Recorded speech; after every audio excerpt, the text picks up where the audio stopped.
The grave mound. A rich farmer was one day standing in his yard inspecting his fields and gardens. The corn was growing up vigorously, and the fruit trees were heavily laden with fruit.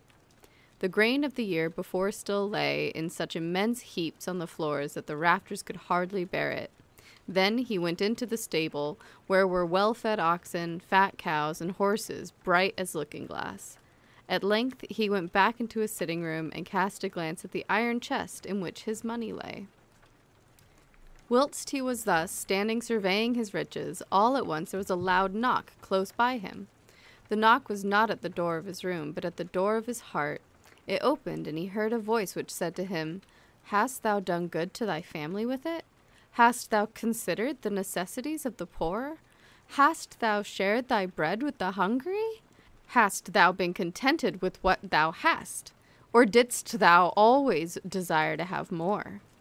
The heart was not slow in answering, "I have been hard and pitiless, and I have never shown any kindness to my own family. If a beggar came, I turned away my eyes from him.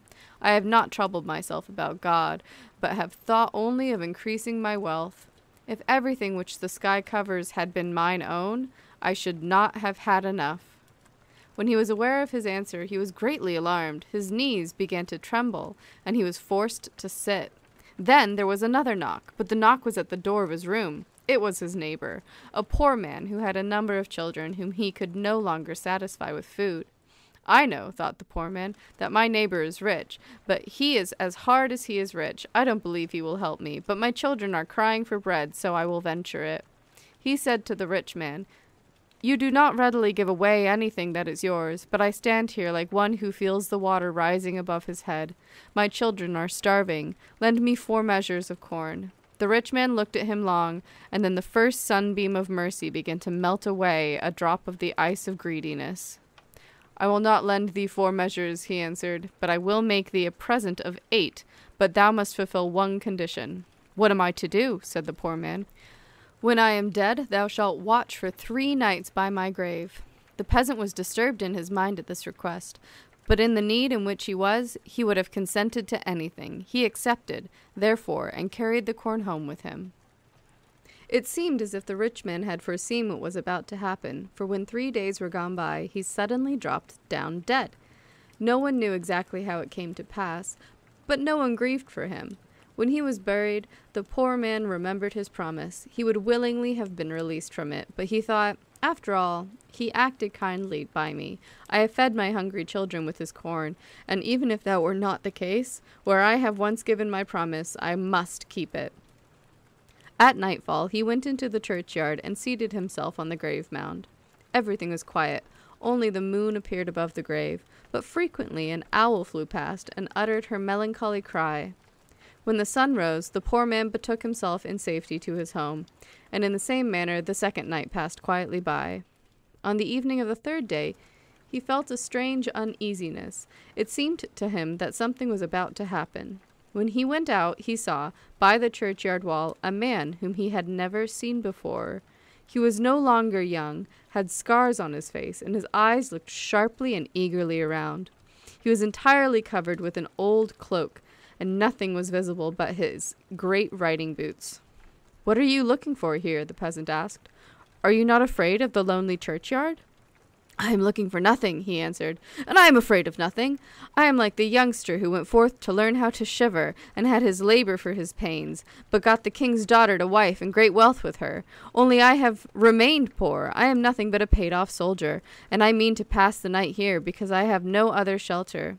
"If you are without fear," said the peasant, "stay with me, and help me to watch that grave there." "To keep watch is a soldier's business," he replied. "Whatever we fall in with here, whether it be good or bad, we will share it between us." The peasant agreed to this, and they seated themselves on the grave together. All was quiet until midnight, when suddenly a shrill whistling was heard in the air, and the 2 watchers perceived the evil one standing bodily before them. "Be off, you ragamuffins!" cried he to them. "The man who lies in that grave belongs to me. I want to take him, and if you don't go away, I will wring your necks." "Sir with the red feather," said the soldier, "you are not my captain. I have no need to obey you, and I have not yet learned how to fear. Go away. We shall stay sitting here." The devil thought to himself, Money is the best thing with which to get hold of these two vagabonds. So he began to play a softer tune, and asked quite kindly if they would not accept a bag of money and go home with it.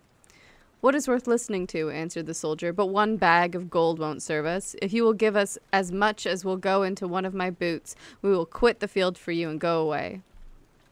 I have not so much as that about me, said the devil, but I will fetch it. In the neighboring town lives a money changer who is a good friend of mine, and he will readily advance it to me. When the devil had vanished, the soldier took his left boot off and said, We will soon pull the charcoal burner's nose for him. Just give me your knife, comrade. He cut the sole of the boot and put it in the high grass near the grave on the edge of a hole that was half overgrown. That will do, said he. Now the chimney sweep may come. They both sat down and waited, and it was not long before the devil returned with a small bag of gold in his hand.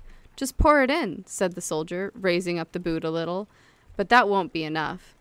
The black one shook out all that was in the bag. The gold fell through, and the boot remained empty. Stupid devil, cried the soldier. It won't do. Didn't I say so at once? Go back again and bring more. The devil shook his head, went, and in an hour's time came with a much larger bag under his arm. Now pour it in, cried the soldier, but I doubt the boot won't be full. The gold clinked as it fell, but the boot remained empty. The devil looked in himself with his burning eyes, and convinced himself of the truth. You've shamefully big calves to your legs, cried he, and made a wry face. Did you think, replied the soldier, that I have a cloven foot like you? Since when have you been so stingy? See that you get more gold together, or our bargain will come to nothing. The wicked one went off again. This time he stayed away longer, and when at length he appeared, he was panting under the weight of a sack which lay on his shoulders. He emptied it into the boot, which was just as far from being filled as before. He became furious, and was just going to tear the boot out of the soldier's hands, but at that moment the first ray of the rising sun broke forth from the sky, and the evil spirit fled away with loud shrieks. The poor soul was saved. The peasant wished to divide the gold, but the soldier said, Give what falls to my lot to the poor. I will come with thee to thy cottage, and together we will live in rest and peace on what remains as long as God is pleased to permit. End of story 195, read by Nicole DiDio, Montpelier, Vermont, USA, April 17th, 2022.